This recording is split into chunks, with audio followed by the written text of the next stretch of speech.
Bom dia a todos. Vamos começar a segunda aula de Física 2 desse semestre. E, baseado no que nós discutimos na aula passada, eu vou ter que avançar um pouquinho mais. Eu vou discutir os temas que eu prometi no final da aula passada, que é gravimetria, matéria escura.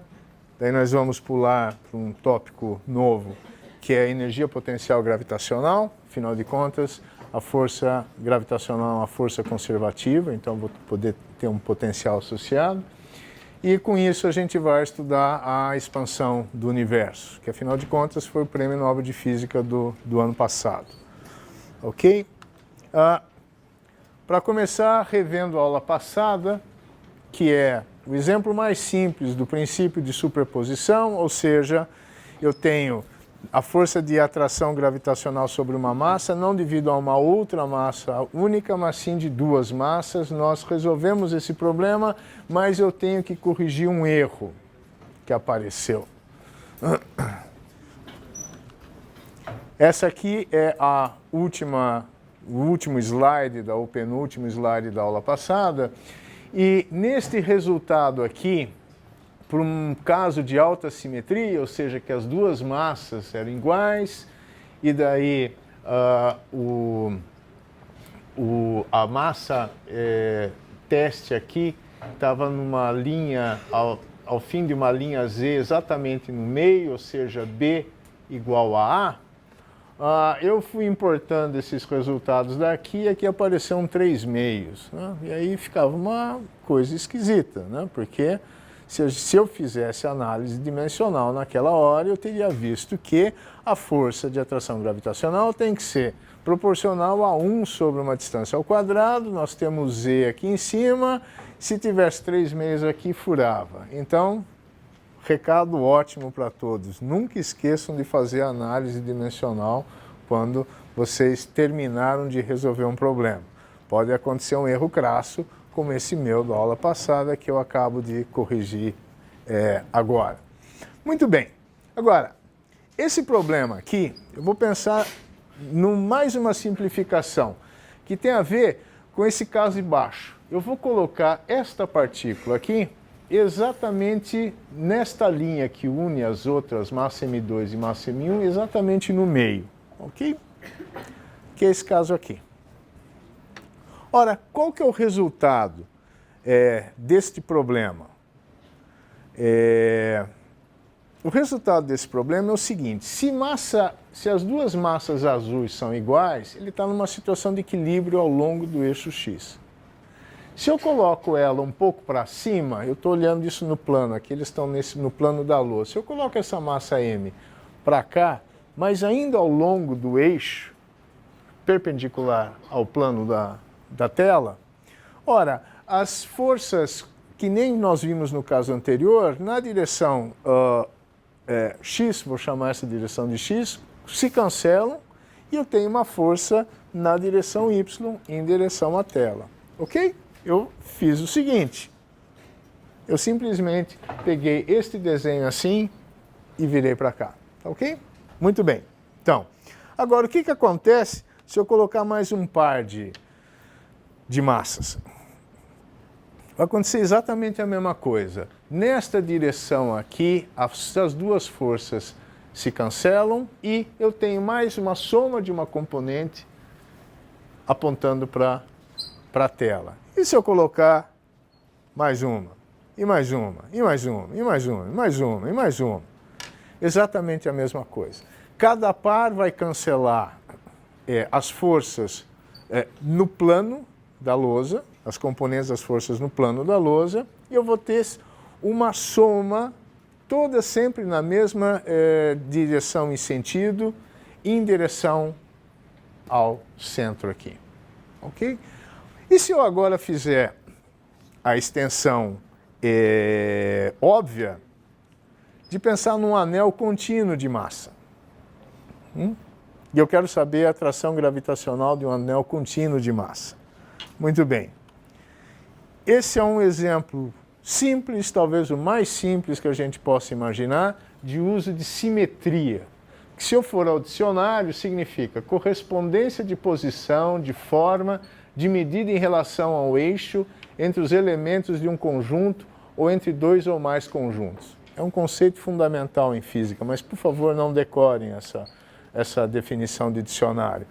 Simetria tem que ser um conceito que acaba aparecendo de uma forma intuitiva para vocês e que a gente pode comprovar. O que é simetria aqui no caso? Que para qualquer elemento de massa deste anel, eu vou ter um outro elemento de massa nesse anel que cancela a componente na direção de força, a força resultante na direção perpendicular a esse eixo. Então eu só preciso me preocupar com a componente da força ao longo do eixo. E se nós formos olhar para a resolução, né? Aqui eu estou exemplificando, separando um elemento de massa desse anel, cuja força aponta nessa direção. E se eu olhar para a resolução, ela é muito parecida com aquele problema que nós vimos de duas massas azuis atraindo uma massa vermelha da aula passada. Eu tenho que um elemento de massa aqui qualquer é igual a massa total vezes um elemento do perímetro. O elemento de força devido a esse elemento de massa aqui é simplesmente idêntico à formulação, à expressão de uma das massas azuis que nós vimos na aula passada. Então, portanto, eu, substituindo a expressão por cosseno de alfa aqui, eu tenho que este elemento de força, ou a força de atração gravitacional devido a um elemento de massa qualquer, é simplesmente esse aqui. Na verdade, este D deveria estar na frente, esse Mzinho, perdão, é a massa dessa massa de prova. E eu vou ter que integrar sobre toda a massa do anel. Mas olha que beleza! Todos os elementos de massa desse anel estão à mesma distância daquela massa de prova lá. Isso é simetria.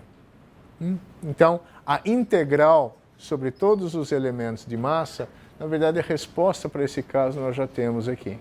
É simplesmente, se eu fizer transformar a integral sobre o elemento de massa numa integral sobre o elemento de comprimento, integro sobre todo o comprimento, isto aqui vai dar 2πl, né? 2πa, perdão,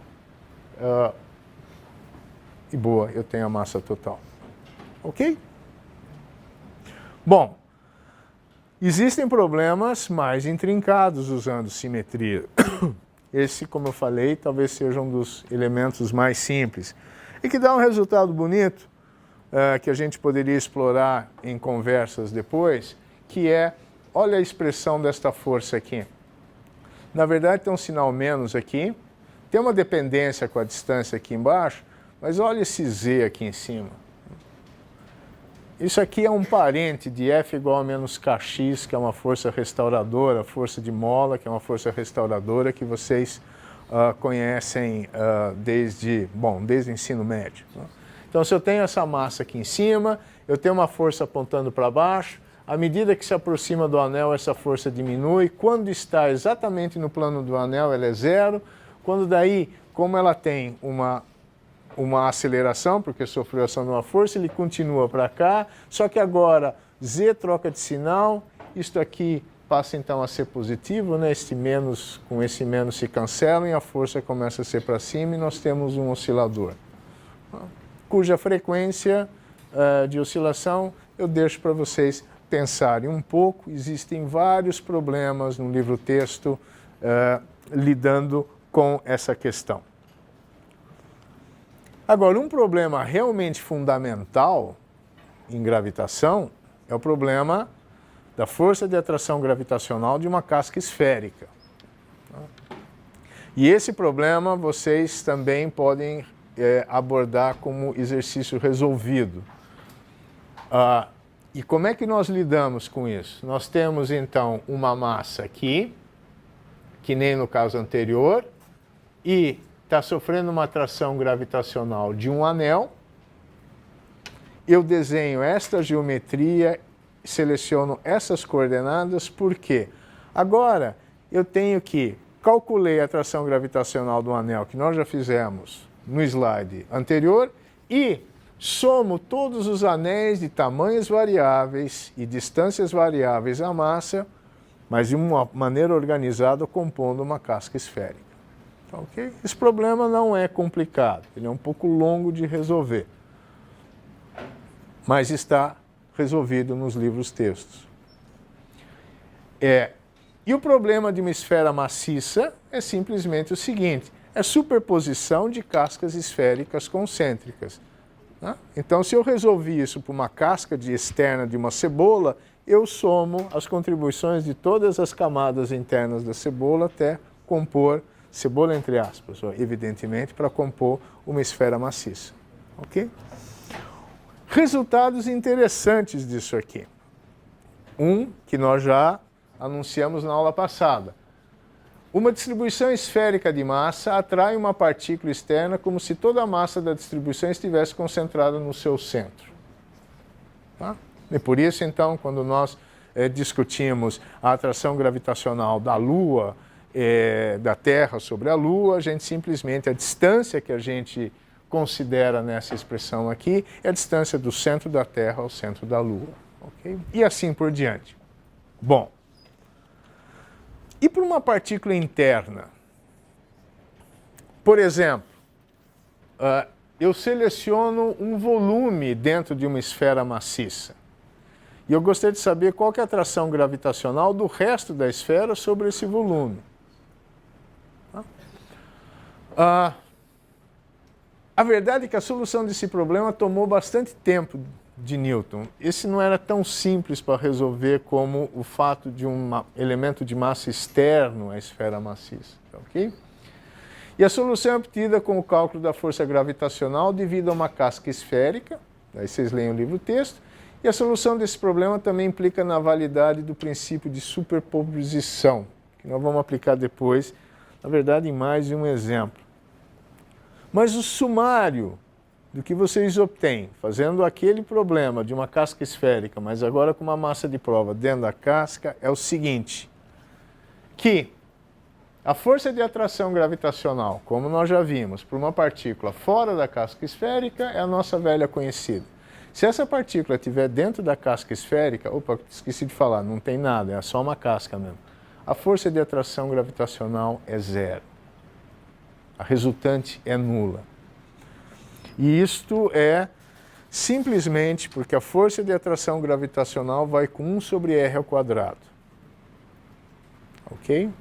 Então, vocês podem imaginar, mas e essa porção da casca esférica mais próxima da massa? Ok, a distância é menor, mas a quantidade de massa é bem menor do que uma porção da casca que está a uma distância diferente, muito maior, mas aí a massa é maior.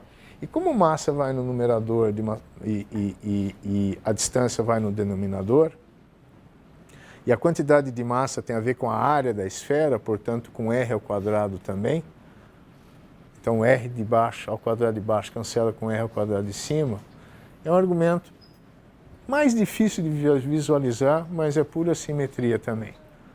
Então, para forças centrais que vão com 1 sobre o quadrado da distância, dentro de uma casca esférica não há força. Essa é uma das primeiras descobertas que eu fiz quando eu era jovem, tinha idade de vocês, tinha um livro de ficção científica bastante conhecido chamado A Terra Oca, né? Que a Terra na verdade seria oca e lá dentro do oco teria... Quando eu estudei física, eu falei, é impossível que isso acontecesse. Forças gravitacionais dentro de uma esfera maciça, portanto. Então, de novo, eu estou separando aqui um elemento, né, essa esfera pequena vermelha, dentro de uma esfera maciça e gostaria de saber qual que é o resultado das forças de atração gravitacional sobre ela. Cuidado, não é mais uma casca, é uma esfera maciça. O que acontece aqui? Se este elemento de massa está a essa distância do centro aqui, eu posso desenhar esta... Bom, aqui é uma circunferência, mas está representando uma superfície esférica, toda a massa para cima, exterior a esse elemento de massa vermelho, a atração gravitacional sobre esse elemento de massa vermelha é nulo. Lembra do que nós aprendemos? Então, a força de atração gravitacional é apenas devido à massa interna a essa circunferência aqui. Mas que massa é esta aqui? Bom, se a massa total é m, que corresponde a um volume correspondente a esse raio R maiúsculo, essa massa vai ser correspondente ao volume desse raio R minúsculo, que está aqui. Então, eu simplesmente agora, por um elemento de massa dentro de uma esfera maciça, eu não considero a massa total da esfera, eu considero a massa contida na esfera desse raio menor R. Tudo bem até aqui? Ok. E qual que é essa massa? Muito bem. Vamos imaginar que a esfera maciça tem uma densidade constante, tá? O que é ótimo, é uma bola de boliche sem buracos, ok? 4π sobre 3, ρ é a densidade vezes o raio ao cubo, né? Isso aqui é o volume. Ora, isso é simplesmente a massa total multiplicado pelo raio da esfera menor ao cubo dividido pelo raio da esfera maior ao cubo. Por quê? Porque ρ é simplesmente uma densidade, a massa total dividido pela esfera toda. 4π sobre 3 é ρ ao cubo. Se eu coloco isso aí, eu obtenho esse resultado. E fica bonitinho, porque agora, se eu substituo esse valor da massa que varia com o raio aqui nesta expressão, a força de atração gravitacional varia linearmente com R. E, de novo, nós temos uma força restauradora, né? Que é um problema clássico de gravitação, que eu imagino, por exemplo, a Terra com um túnel passando pelo centro, atravessando a Terra toda, e daí você se solta, você se joga neste túnel, é acelerado por uma força de atração gravitacional, que quando você chega no centro da Terra é zero, daí ele começa a mudar de sentido quando você vai em outra direção. E isso oscila para lá e para cá. Isso é o que se chama em física de um Gedankenexperiment, ou seja, um experimento de pensamento, porque é tecnologicamente um pouco complicado fazer um túnel que atravesse a Terra passando pelo centro, e ainda mais suportar as temperaturas à medida que você afunde, salvo aquele outro filme de ficção científica lá, em que os caras tentam, mas isso deixa para lá. Ok, vamos para frente então. E aí vamos fazer uma aplicação disso que nós aprendemos. Vamos usar a terceira lei de Kepler, que nós vimos na aula passada, a distribuição de massa e a matéria escura. Como eu falei, esse físico aqui, vocês já aprenderam a pronunciar o nome, Fritz Zwicky, né? Austríaco, de origem austríaco, mas trabalhou no Caltech nos anos 30, nos Estados Unidos. E ele descobriu o seguinte, ele observou, foi o primeiro a observar nos anos 30, que algo estranho ocorria com a velocidade de rotação das galáxias num aglomerado de galáxias chamado Coma. A velocidade de rotação dessas galáxias era muito em torno do centro da galáxia, era muito maior do que a prevista pela quantidade de massa identificável naquele aglomerado. Assim surgiu a hipótese da matéria escura. O que vem a ser esse problema? E o que vem a ser o que o Fritz Zwicky já há 80 anos observou? Nós vamos aqui olhar para uma coisa chamada curvas de rotação e vamos primeiro ver o sistema solar, ok? E a terceira lei de Kepler é uma estimativa da massa do sistema solar através da velocidade de rotação dos planetas. Ok. O que diz a terceira lei de Kepler? Diz o seguinte, que o raio da órbita de um planeta ao cubo dividido pelo período ao quadrado é proporcional à massa. A massa do quê? Do que o atrai gravitacionalmente. Nós sempre olhamos para esse problema achando que o Sol era o que atraía os planetas, né, gravitacionalmente eles orbitavam em torno. Com este problema aqui anterior, nós vimos que, na verdade, além do Sol, por exemplo, pega Marte, existe ainda entre Sol e Marte, nós temos Mercúrio, nós temos Vênus, nós temos Terra, com massa também que atrai gravitacionalmente Marte. E provavelmente, talvez, a força de atração gravitacional fosse diferente do que imaginando o Sol do Sol. A questão é que a massa do Sol é 1 milhão de vezes maior que a massa da Terra. Então a gente pode, e é cerca de 1 milhão de vezes maior que a massa dos planetas internos, e bom, é bem maior ainda do que a massa de Júpiter e Saturno e por aí afora. Vamos pensar na rotação de estrelas numa galáxia ou dos planetas no nosso sistema solar. E a massa dessa galáxia e a massa do sistema solar para os planetas. Bom, o que nos diz a terceira lei de Kepler? Diz que a massa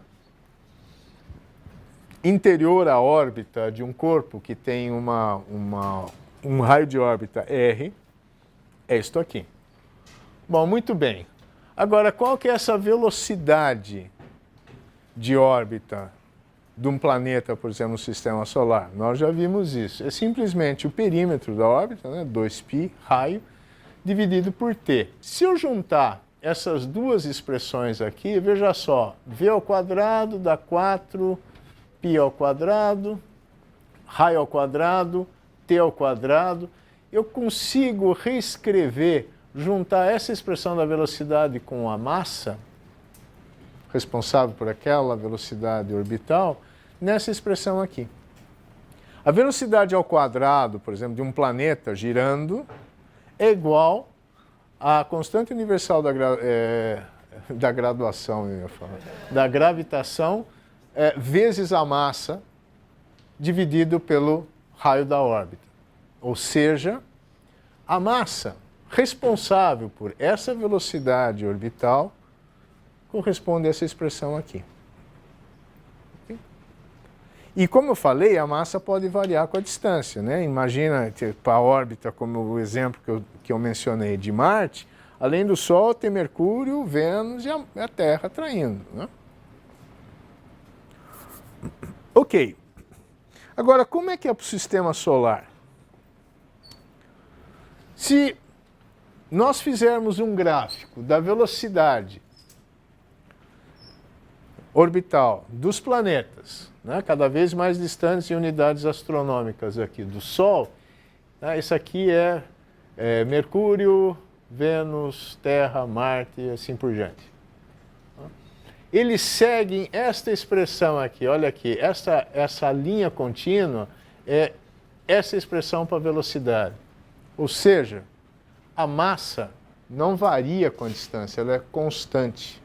Não varia com a distância do centro do Sol, ela é constante. Por quê? Praticamente toda a massa está concentrada no Sol. Então, nós temos isso. Esse decaimento com a raiz quadrada de 1 sobre a distância da velocidade orbital. Muito bem. Agora, vamos para o problema de uma galáxia. Então, essa bola azul agora é um aglomerado de estrelas ali, um monte de massa. E eu tenho aqui uma estrela vermelha no meio desse aglomerado todo.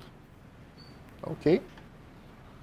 E lembra do nosso slide, pensando em uma partícula dentro de uma esfera maciça?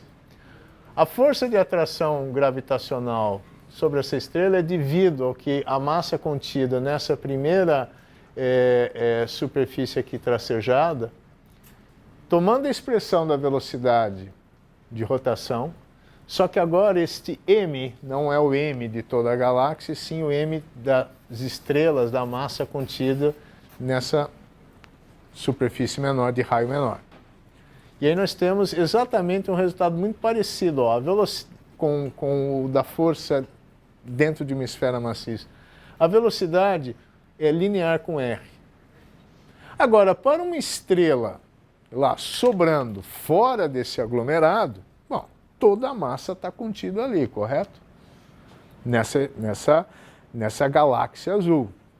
E a velocidade de rotação dela segue a mesma expressão que nós vimos para o sistema solar, vai com a raiz quadrada de 1 sobre a distância ao centro dessa galáxia. Certo? Concordam comigo? Qual que é a cara disso aí? A cara é, se eu observar agora velocidades orbitais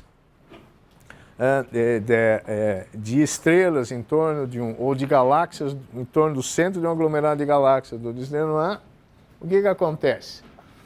Acontece que até a extremidade da galáxia essa velocidade sobe linearmente e depois cai com 1 sobre a raiz de R. Ok. O que Fritz Zwicky observou para aquele aglomerado de galáxias? Observou isso aqui. Isso aí é uma ilustração de uma galáxia em espiral. Isto aqui é uma projeção. Você tem um centro que é meio uma bola, depois vocês têm esses anéis.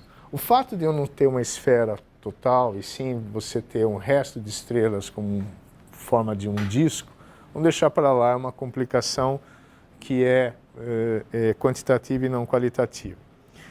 E esse gráfico aqui é a velocidade de rotação em quilômetros por segundo em função da distância radial do centro da galáxia, do aglomerado de galáxias, em milhares de anos-luz.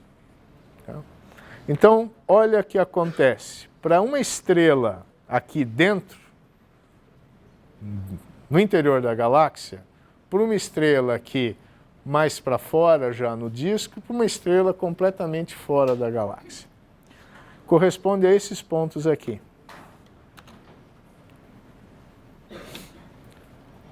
Do gráfico. Então, esta aqui no interior da maçaroca, que é esse aglomerado aí, tudo bem, cresce linearmente. Em algum ponto, você chega a um máximo.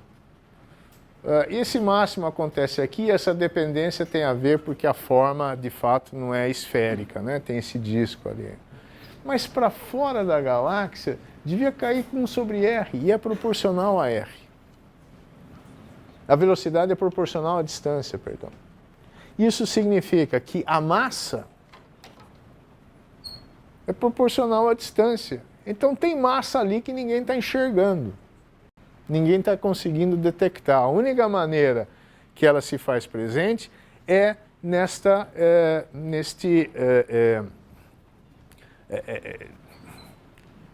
questão gravitacional aí.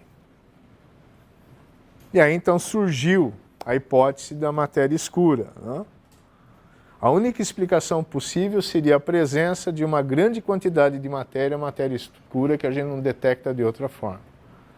Quando eu falo grande quantidade de matéria, é grande mesmo. Tá? Porque o lado escuro do universo, desculpa a alusão ao Darth Vader, tá? É que a massa contida em estrela e etc., esse etc. são os insignificantes planetas no que se refere à quantidade de massa, corresponde, na verdade, a 0,4% da soma de energia e massa do universo. O gás intergaláctico, que alguém poderia pensar, não está vendo a estrela porque tem gás, poeira ali que eu não detecto, então, corresponderia a 3,6% de todo o universo. E essa matéria escura é quase 1/4. Mas daí tem um ente mais esquisito ainda, que é a energia escura, que corresponderia a 3/4 do universo. Ok? Vamos avançar um pouco em relação a isso aí. Na verdade, retroceder, porque ainda o princípio de superposição. Vamos deixar a matéria escura de lado e vamos voltar a um problema bem prático, usando o princípio de superposição. Então, veja só, eu tenho várias massas, no caso que eu desenhei de azuis, e eu pensando na força resultante de atração gravitacional sobre essa massa vermelha. Ok? Então, o que eu faço? Eu simplesmente somo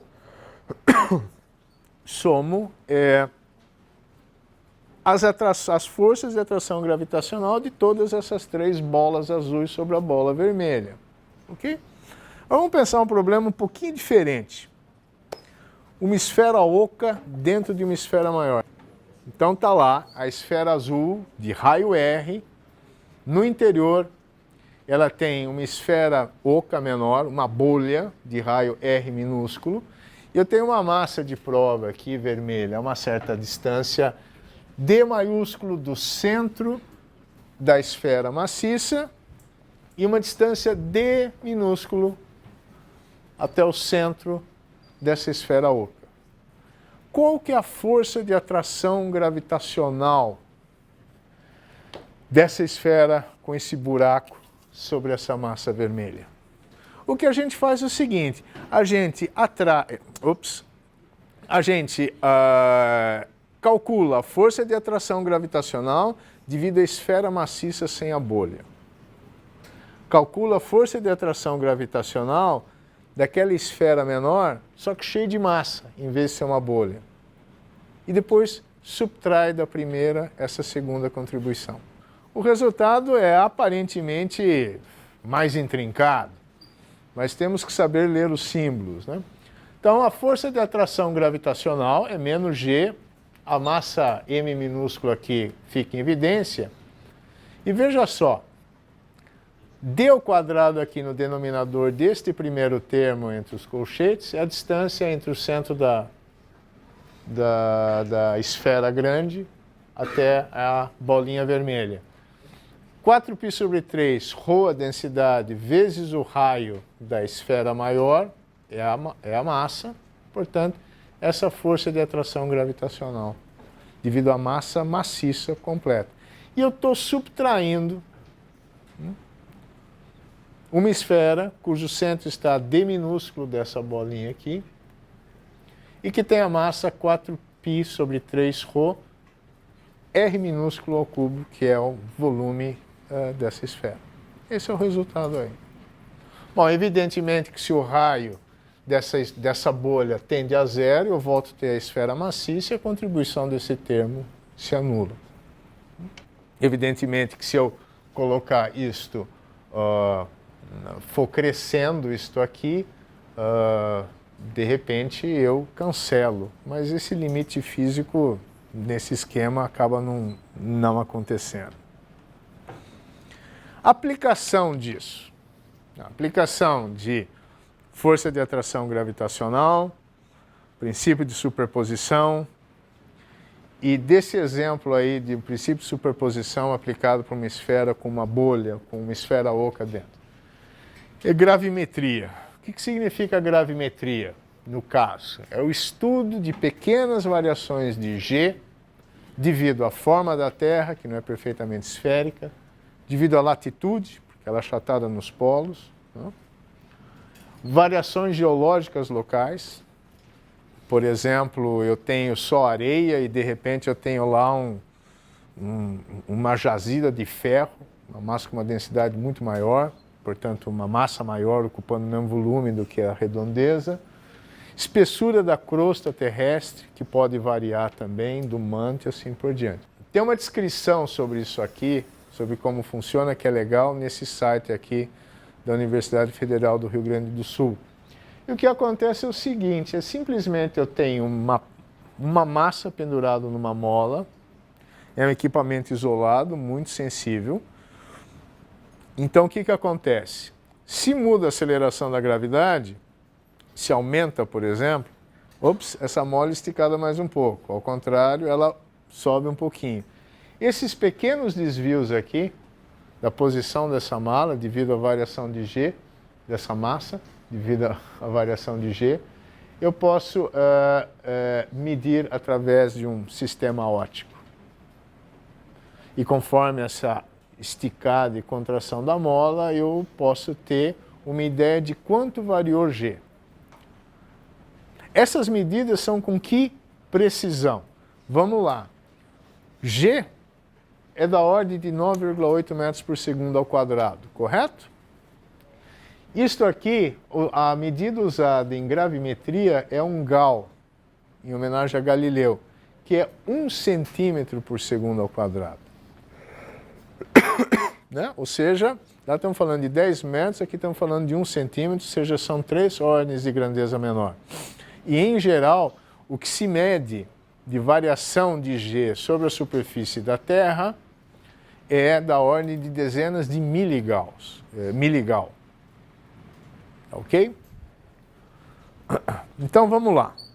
Onde se aplica isso? Esse trabalho, por exemplo, que eu mencionei para vocês, apresentado num simpósio aqui, do 4º Simpósio Brasileiro de Geofísica, que é o modelamento gravimétrico tridimensional do baixo anômalo de ar livre da Bacia de Santos.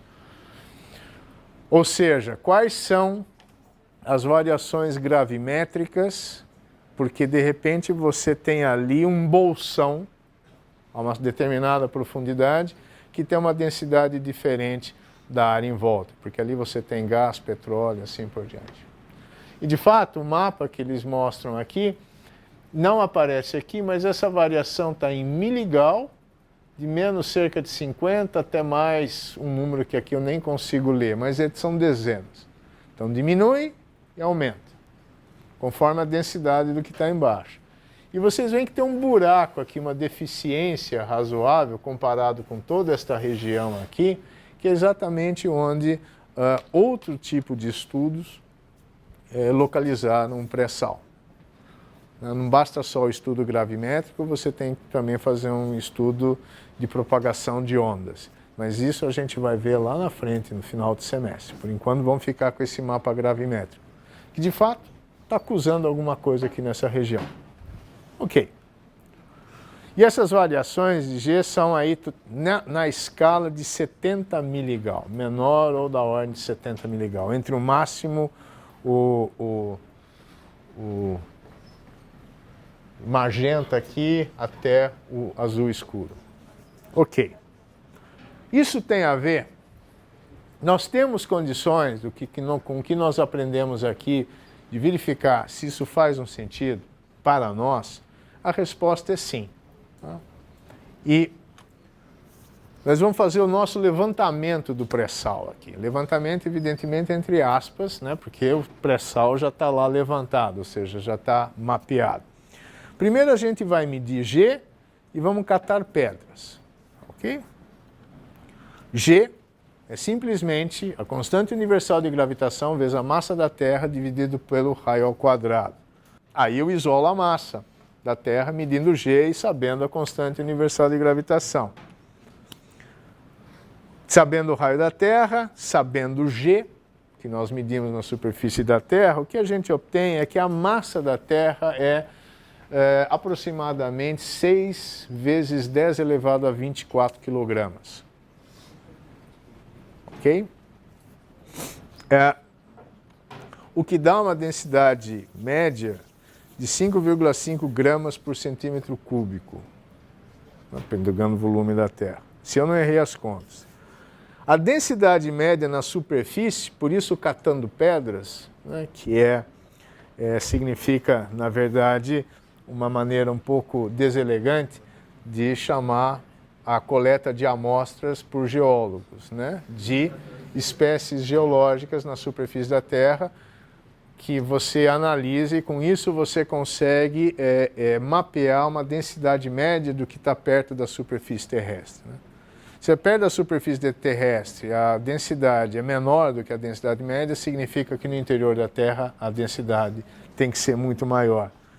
E, portanto, no interior da Terra a densidade é bem maior e a propagação de ondas sísmicas, nós vamos ver isso mais adiante no semestre, mostram que tem transições abruptas de densidade no interior da Terra.